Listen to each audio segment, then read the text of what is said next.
Well, not wishing to alarm, but there is a warning that World War III will erupt in just a few years unless the US financial system loosens up on China. Who's telling us that? Billionaire investor George Soros. That's who. He says America needs to let Beijing join the global currency basket, or the consequences could prove catastrophic. If there is conflict between China and a military ally of the United States, like Japan, then it is not an exaggeration to say that we are on the threshold of a third world war. To avoid disaster, he goes on to say, Washington should strengthen its economic ties with Beijing, and it's not the only fly in the ointment either. China's clearly irked by the US building up its military presence in the region right now. On Thursday, Beijing issued 8 warnings over American spy planes swooping over the South China Sea. Regular military drills on China's doorstep and a strategic shift of US bases to the Asia-Pacific aren't exactly helping to ease tensions there either. In fact, if you look at this map, you'll see the number of US military facilities in Beijing's backyard. Let's get more on the story now with China-based writer Brendan O'Reilly. Overstatement or not, do you think, Brendan? World War III, I mean, it's a dramatic forecast to make. Is Soros right? How likely is that? Well, I would say it's extremely unlikely unless both powers are literally insanely suicidal. This type of rhetoric, I mean, you hear it a lot from the American government. Every threat is the next Hitler. Every war is next World War III. I find it extremely unlikely in the case of the South China Sea conflict. I mean, if you take his argument further, though, I mean, how much difference would closer economic ties make towards easing tensions between them? Because there are tensions right now. Sure, of course there's tensions. If you look at a map of the claims of Beijing's, what they say is their own territory in the South China Sea, it is quite extensive, and they do clash with the claims of several other countries, most notably Vietnam, the Philippines, Indonesia, Malaysia, etc.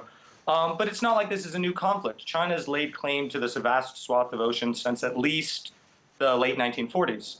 So again, you know, it's not a new conflict. Well, I'm just looking at his report here. I'm just looking at what George Soros has to say. His argument is basically, his theory is that if China's efforts, I'm quoting, to transition to domestic demand led the economy from an export engine falter, there's a likelihood that China's rulers may want to foster an external conflict to keep the countries together and hold on to power. That's his reasoning.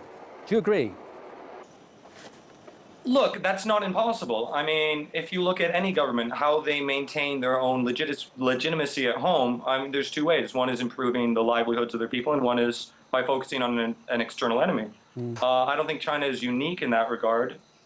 Both China and the US, of course, they're plowing a lot of money into their military industries right now. If each military becomes too big for the other to take on, might that work as a restraining factor, looking on the bright side? Look, I mean, yeah, China's spending more and more on their military, but their economy is also expanding at a still fairly robust level. That's not really true in the United States anymore. The United States spends more money on its military than the next, at least something like 20 powers put together. So I think it's extremely hypocritical for Washington to condemn Beijing's military buildup in a region which is essentially right off the coast of China. Well, good to hear no World War III from you. What about relations between China and Japan? I mean, they're pretty heated. It's on and off most of the time. Washington vocally supporting Tokyo. Where's that conflict going to go? Well, I mean, to some degree, that's a slightly different conflict. We're not talking about the South China Sea anymore. We're talking about the East China Sea and the Diaoyu Islands, or Senkaku, as they're called. But potential hotspot. I think in some ways Japanese and Chinese relations have actually improved in the last year or so. So I think this front is kind of cooling off, wherein the South China Sea is heating up recently. And maybe that's not a mistake. Maybe the U.S. is looking at things cooling down between China and Japan and trying to kind of exacerbate the long-standing conflict in the South China Sea. Good to hear your calming words. China-based writer Brendan O'Reilly. Nice to see you on the programme.